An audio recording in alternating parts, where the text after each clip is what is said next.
ఎడల ఆయనకున్న ప్రేమ ఇంత అంత అంతా కాదు.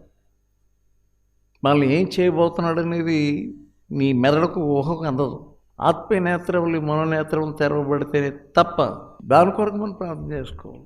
సైతాన్ ఏం చేస్తాడంటే ఏమి జరగదు నీకు అంటూ ఉంటాడు. నువ్వు దౌర్భాగ్యురాలు అంటావు, దయాప్రాప్తురాలా అని దోతలు అంటే సైతాన్ ఏమంటాడు, నువ్వు దౌర్భాగ్యురాలా. సైతాన్ వచ్చి నేను ఏమంటానంటే నువ్వు దౌర్భాగ్యురాలు, ప్రతి నిమిషం వచ్చి దౌర్భాగ్యురాలు అలా 20 సార్లు వెళ్ళేటప్పటికి నేను దౌర్భాగ్యురాలు ప్రభా, నేను దౌర్భాగ్యురాలు ప్రభా, నాకేం లేదు, కష్టం. ఇదే ప్రార్థన. ఎంతకాలం వల్ల నీకు నువ్వే సంబోధించుకుంటావు. ప్రభా నేను దౌర్భాగ్యురాలను ప్రభా నేను దౌర్భాగ్యురాలను ప్రభు. దేవదూతలు వచ్చి నువ్వు దయాప్రాప్తురాలు అయ్యా అంటమ్మా అంటే అప్పుడు నువ్వేం చెప్పాలి?